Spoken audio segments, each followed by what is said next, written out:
Shri B Gopalakrishnan, പ്രധാനമന്ത്രിക്കും ആഭ്യന്തരമന്ത്രി അമിത്ഷായ്ക്കും ഇന്ന് പ്രധാനം പാർലമെന്റിൽ വരലല്ല, രാജസ്ഥാൻ മുഖ്യമന്ത്രിയുടെ സത്യപ്രതിജ്ഞയാണ് എന്നത് എന്ത് ജനാധിപത്യ ബോധമാണ്?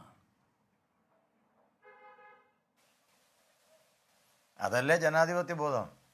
ജനാധിപത്യപരമായി തിരഞ്ഞെടുക്കപ്പെട്ട ഒരു വലിയ സംസ്ഥാനത്തിൻ്റെ മുഖ്യമന്ത്രിയുടെ കാര്യങ്ങൾ നടക്കുമ്പോൾ അവിടെ പോവുക എന്ന് പറയുന്നത് ജനാധിപത്യപരമല്ലേ? എന്താ ജനാധിപത്യപരം അല്ല എന്ന് പറയുന്നത്? ജനാധിപത്യപരമായിട്ട് അങ്ങനെ തന്നെ ജയിച്ചു വന്ന ആളുകളൊക്കെ ഇരിക്കുന്ന, ഭരണപക്ഷവും പ്രതിപക്ഷവുമായി ഇരിക്കുന്ന സംവിധാനമാണ് പാർലമെന്റ് അല്ലേ? അവിടെ എന്ത് നടന്നുവെന്ന് രാജ്യം മുഴുക്ക കണ്ടതാണ്. ഈ പ്രക്ഷോഭകാരികൾക്ക് ആരെയും വകവരുത്തുക എന്ന ദുരുദ്ദേശം ഇല്ലാതിരുന്നത് കൊണ്ടാണല്ലോ അതൊരു ചോരക്കളമാകാതിരുന്നത്. അതുകൊണ്ട് ജനാധിപത്യത്തിന്റെ മഹത്വം രാജസ്ഥാനിൽ മാത്രം കാണുന്ന കാഴ്ചപ്പാടിനോടുള്ള വിമർശനമാണ് ചോദ്യമായി ഉയരുന്നത്. നിങ്ങൾക്ക് എപ്പോഴാണ് വിമർശനം ഇല്ലാത്തത്?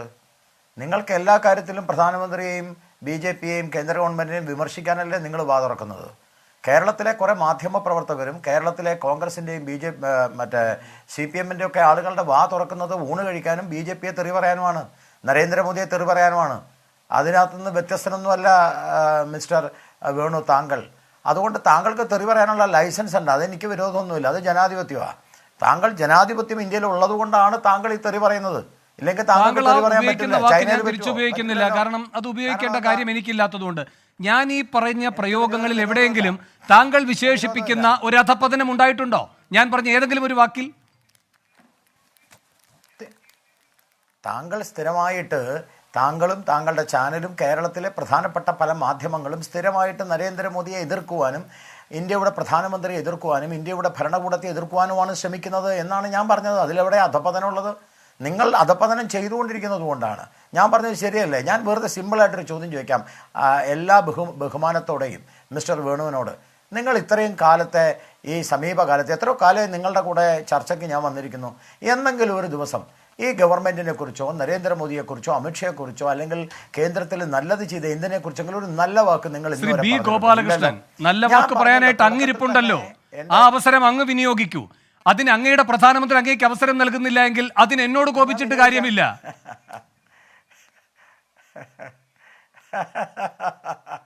നിങ്ങൾ എതിർക്കാൻ വേണ്ടി മാത്രം ഇരിക്കുന്ന ആളാണ് എന്ന് ഒരിക്കൽ കൂടെ പറഞ്ഞതിൽ എനിക്ക് സന്തോഷമുണ്ട്. പക്ഷെ ഒരു കാര്യം ഞാൻ പറയാം, വീഴ്ചയാണ്. അത് യാതൊരു മറച്ചു പിടിക്കേണ്ട കാര്യമല്ല. വീഴ്ചയാണ്. ആ വീഴ്ചയെ അംഗീകരിച്ചുകൊണ്ട് തന്നെ ഇന്ത്യയുടെ ബഹുമാനപ്പെട്ട ഇന്ത്യയുടെ പ്രധാനമന്ത്രി മന്ത്രിമാരെ കാണുന്നു ഇതേ പാർലമെന്റ് മന്ദിരത്തിൽ. എന്നിട്ട് അദ്ദേഹം ഈ കാര്യത്തിലുള്ള അദ്ദേഹത്തിന്റെ അതൃപ്തി പറയുന്നു. ആര് കേട്ടു? ആരെങ്കിലും കേട്ടോ? ഇല്ലല്ലോ. ഇനി ആഭ്യന്തരമന്ത്രി പാർലമെന്റിനോടാണ് കടപ്പെട്ടിരിക്കുന്നത്, അവിടെ ഒന്നും പറയുന്നില്ല. പുറത്തൊരു സ്വകാര്യ മാധ്യമത്തോട് പറയുകയാണ് ഈ കാര്യത്തിൽ ഗൗരവതരമായ അന്വേഷണം ഉണ്ടാകും എന്ന്. ഇത് ഇവരൊക്കെ ആരോട് ബാധ്യതപ്പെട്ടിരിക്കുന്നു എന്നതിന്റെ തെളിവാണ്. ജനങ്ങളുടെ ശബ്ദം കേൾക്കാനില്ല, ജനങ്ങളുടെ പ്രതിനിധികളായി വരുന്നവരുടെ ശബ്ദം കേൾക്കാനില്ല. ഇങ്ങോട്ട് ചോദിക്കാത്തവർക്ക് ഉത്തരം നൽകുന്ന ഒരു കൂട്ടരായിട്ടാണ് അധികാരികൾ നിൽക്കുന്നത് എങ്കിൽ ഇത് ഏതെങ്കിലും തരത്തിൽ ജനാധിപത്യത്തിന് ഗുണകരമായൊരു നിലപാടാണ്. അങ്ങനെ എടുക്കുന്ന പ്രധാനമന്ത്രിയും ആഭ്യന്തരമന്ത്രിയും പുകഴ്ത്തുകയാണ് മാധ്യമങ്ങൾ വേണ്ടത് എന്ന് പറയുന്നത് ഒരു വികലമായ ന്യായീകരണമാണ്. ഞാനൊരു കാര്യം ചോദിക്കട്ടെ, മല്ലികാർജുന ഖാർഗെ പാർലമെൻറ്റിൽ ഇതിനെക്കുറിച്ച് അടിയന്തരമായിട്ട് ഫ്ലോറിൽ ചർച്ച നടത്തണമെന്ന് ആവശ്യപ്പെട്ടു. അതിന് പുറംതിരിഞ്ഞ് നിന്ന സമീപനമാണോ സ്വീകരിച്ചത്? എനിക്ക് തോന്നുന്നു ആർട്ടിക്കിൾ അണ്ടർ റൂൾ 267 ആണെന്നാണ് എൻ്റെ ഓർമ്മ. അത് പ്രകാരം ചർച്ച നടത്തിയല്ലോ. എല്ലാവരും ചേർന്ന് ചർച്ച നടത്തി. അതുമായി ബന്ധപ്പെട്ടൊരു അന്വേഷണ കമ്മീഷൻ വേണമെന്ന് പറഞ്ഞു. അന്വേഷണ കമ്മീഷൻ വെച്ചു. ആ അന്വേഷണവുമായി മുന്നോട്ട് പോകണമെന്ന് പറഞ്ഞു. ബാക്കി എല്ലാ നടപടികളും തീർത്തു വെച്ചുകൊണ്ട് ചർച്ച നടത്തിയല്ലോ. അതല്ലേ ഏറ്റവും വലിയ ജനാധിപത്യപരമായ. രാജു പി നായർ അങ്ങേക്ക് ഗോപാലകൃഷ്ണനോട് ചോദിക്കാം. ഞാൻ ചോദിക്കട്ടെ? അല്ല, ഒരു സെക്കൻഡ് സാർ. രാജു, ഞാൻ ചോദിക്കുന്നത് ഇന്ത്യയുടെ പാർലമെന്റ് നടന്നുകൊണ്ടിരിക്കുകയാണ്. ഇന്ത്യയുടെ പാർലമെന്റ് നടക്കുമ്പോൾ ആ പാർലമെന്റ് ആക്രമിക്കപ്പെട്ടിട്ട് ഇന്ത്യയുടെ ആഭ്യന്തരമന്ത്രിക്ക് എന്താണ് പറയാനുള്ളത്? അത് ഇന്ത്യയുടെ പാർലമെന്റിൽ വേണ്ടേ പറയാൻ? പാർലമെന്റിൽ ഒരു സ്റ്റേറ്റ്മെന്റ് നടത്താൻ വേണ്ടി മാത്രമാണ് പറയുന്നത്. നിങ്ങൾ പറയൂ, പക്ഷേ നിങ്ങളത് പറയാതിരിക്കുന്നതിന്റെ കാര്യം നിങ്ങൾക്ക് ഇതിനകത്ത് നിങ്ങളുടെ വീഴ്ച അംഗീകരിക്കേണ്ടി വരും. നിങ്ങൾ പരാജയപ്പെട്ടു എന്ന് സമ്മതിക്കേണ്ടി വരും. നിങ്ങളുടെ MP ഇതിന്റെ ഭാഗമായത് എങ്ങനെയാണ് എന്ന് വിശദീകരിക്കേണ്ടി വരും. അത് നിങ്ങൾക്ക് വിശദീകരിക്കാൻ കഴിയില്ല. അതുകൊണ്ട് നിങ്ങൾ ഒളിച്ചോടുകയാണ്. ഞാനതാ പറഞ്ഞത്, ആക്രമിച്ച അവരുടെ മുന്നിൽ ആ എം പിയെ പറ്റിയും ആളുകൾ അറിയട്ടെ. ഒരു എം പി എന്ന് പറഞ്ഞുകൊണ്ട് പ്രതാപ് സിംഹ, അയാൾ അറിയാത്ത ഏതോ ഒരു ആൾ പേഴ്സണൽ സ്റ്റാഫ് വഴി ഇങ്ങനെ കാര്യങ്ങൾ പറഞ്ഞപ്പോൾ അങ്ങനെ അയാൾക്ക് നേരിട്ട് ഉത്തരവാദിത്തം ഇല്ലാതെ കിട്ടിയ ഒരു പാസ് അങ്ങനെയൊന്നും അവതരിപ്പിക്കേണ്ടതില്ല. പ്രതാപ് സിംഹയുടെ ബുദ്ധി, മസ്തിഷ്കം എങ്ങനെ പ്രവർത്തിക്കുന്നു എന്നതിന് തെളിവുകൾ പുറത്തുണ്ട്. ഒറ്റ സെക്കൻഡ് രാജു കടുത്ത ഹിന്ദുത്വവാദിയായി BJPയുടെ അരിമയായ ഒരു മാധ്യമ പ്രവർത്തകനാണ് ഈ പ്രതാപ് സിംഹ. ഞാൻ വരാം ശ്രീ ബി ഗോപാലകൃഷ്ണൻ. ടിപ്പു സുൽത്താൻ ഇസ്ലാമിസ്റ്റുകളുടെ റോൾ മോഡലാണ് എന്ന് പറഞ്ഞ വ്യക്തിയാണ് ഇദ്ദേഹം. ഖുബ്ബകളുടെ ആകൃതിയിൽ ഉണ്ടാക്കിയ ബസ് സ്റ്റേഷനുകൾ കണ്ടാൽ പള്ളി പോലെ തോന്നും, അതിനാൽ ആ പള്ളികളെല്ലാം പൊളിച്ചു മാറ്റുമെന്ന് ഭീഷണിപ്പെടുത്തിയ വിരുദ്ധനാണ് ഈ പ്രതാപ് സിംഹ. അപ്പോൾ ഇനിയിപ്പോൾ എന്ത് പറയാൻ പറ്റും? ആരെയാണ് പൊളിച്ചു മാറ്റേണ്ടത്, ആരാണ് കുഴപ്പക്കാരൻ എന്ന് അദ്ദേഹത്തിന് പറയാൻ കഴിയാത്ത വിധത്തിൽ അദ്ദേഹത്തെ പ്രതിരോധത്തിലാക്കുന്ന യാഥാർത്ഥ്യങ്ങൾ വന്നു നിൽക്കുന്നു. പിന്നെ എവിടെ പോയി അദ്ദേഹം? ഫോൺ ഓഫാക്കി, വീട് പൂട്ടി, എവിടേക്കോ മുങ്ങി, എങ്ങനെയോ ഒളിച്ചു വന്ന് ഓം ബിർളയെ ഇന്നലെ കണ്ട് കാര്യങ്ങളൊക്കെ ധരിപ്പിച്ചു, അവിടെ നിന്ന് അങ്ങ് നിഷ്ക്രമിക്കുകയാണ്. ഇപ്പോൾ അദ്ദേഹത്തിനോട് തിരിക്കുന്ന നിർദ്ദേശം എന്ന് പറയുന്നത് പുറത്തൊരു വിശദീകരണവും നൽകരുത് എന്നതാണ്. നാണം കെട്ട അവസ്ഥയിലല്ലേ ഈ MP?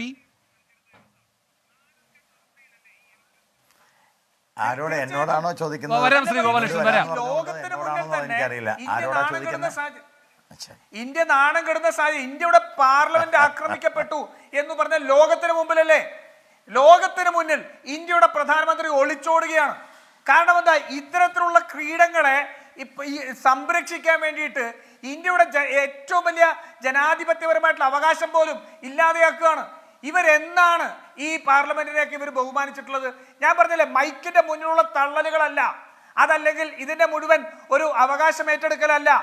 ഇന്ത്യയുടെ പരമാധികാരം പോലും ചോദ്യം ചെയ്യപ്പെടുമ്പോൾ നിഷ്ക്രിയമായിട്ട് മിണ്ടാതിരിക്കുന്ന ഭരണകൂടമാണ്. നമുക്കറിയാലോ, ചൈന കടന്നു കയറി ഒരക്ഷരം വേണ്ടിയിട്ടുണ്ടോ?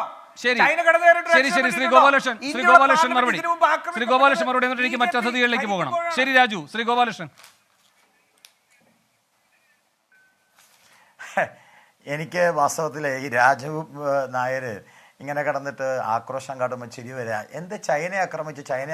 എടോ മിസ്റ്റർ, നിങ്ങളുടെ ഗവൺമെൻറ്, ഈ കോൺഗ്രസിൻ്റെ ഗവൺമെൻറ് ഇന്ത്യ ഭരിക്കുമ്പോൾ, സാക്ഷാൽ ജവഹർലാൽ നെഹ്റു ഇന്ത്യ ഭരിക്കുമ്പോഴാണ് 83,000 ചതുരശ്ര കിലോമീറ്റർ ഇന്ത്യയുടെ ഭൂമി പുല്ല് മുളയ്ക്കാത്ത ഭൂമിയാണെന്ന് പറഞ്ഞ് ചൈന പിടിച്ചോണ്ട് പോയത്.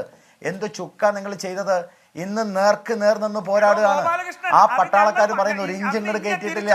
ധോക്കലാമിലെ ഞാൻ സംസാരിക്കട്ടെ. കൊടുത്തതല്ല, ഇന്ത്യ ചൈനയായിട്ട് യുദ്ധം ചെയ്താണ്. ആ യുദ്ധത്തിൽ ഇന്ത്യയുടെ സ്ഥലം പിടിച്ചെടുത്തിട്ടുണ്ട്. അതാണ് അക്സൈ ചിൻ. അത് ഇന്ത്യ പ്രതിരോധിച്ചതിന് ശേഷം സംഭവിച്ചതാ. നിങ്ങളുടെ പ്രധാനമന്ത്രിയെ പോലെ, നാണം കെട്ടവരെ പോലെ മിണ്ടാതിരുന്ന് കൊടുത്തതല്ല. മനസ്സിലായില്ലേ? ഇന്ത്യ പൊരുതി തോറ്റതാണ്. അതിന് നിങ്ങൾക്കറിയില്ല. ഇവിടെ കയറി, ഇന്ത്യക്കകത്ത് കയറി ഇന്ത്യയുടെ 20 സൈനികരെ ഗാൽവൻ വാലിയിൽ ചൈന കൊന്നപ്പോ ഇന്ത്യക്കകത്തേക്ക് ചൈന കാലുകുത്തിയിട്ടില്ല എന്ന് പറഞ്ഞ ഭീരു ആണ് ഇന്ത്യയുടെ പ്രധാനമന്ത്രി. രാജ്യവിരുദ്ധൻ ആണ് ഇന്ത്യയുടെ പ്രധാനമന്ത്രി.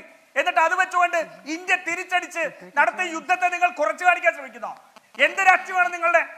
ഇവിടെ എന്തെങ്കിലും പറഞ്ഞിട്ടുണ്ടോ? ഇന്ത്യ അന്താരാഷ്ട്ര തലത്തിൽ പോലും ചൈനയ്ക്കെതിരെ ഒരു കേസ് ബിൽഡ് ചെയ്യാൻ കഴിയാതെ. ശരി ശ്രീ രാജു പിന്നാലെ അദ്ദേഹം മറുപടി പറയട്ടെ. ശ്രീ ഗോപാലകൃഷ്ണൻ.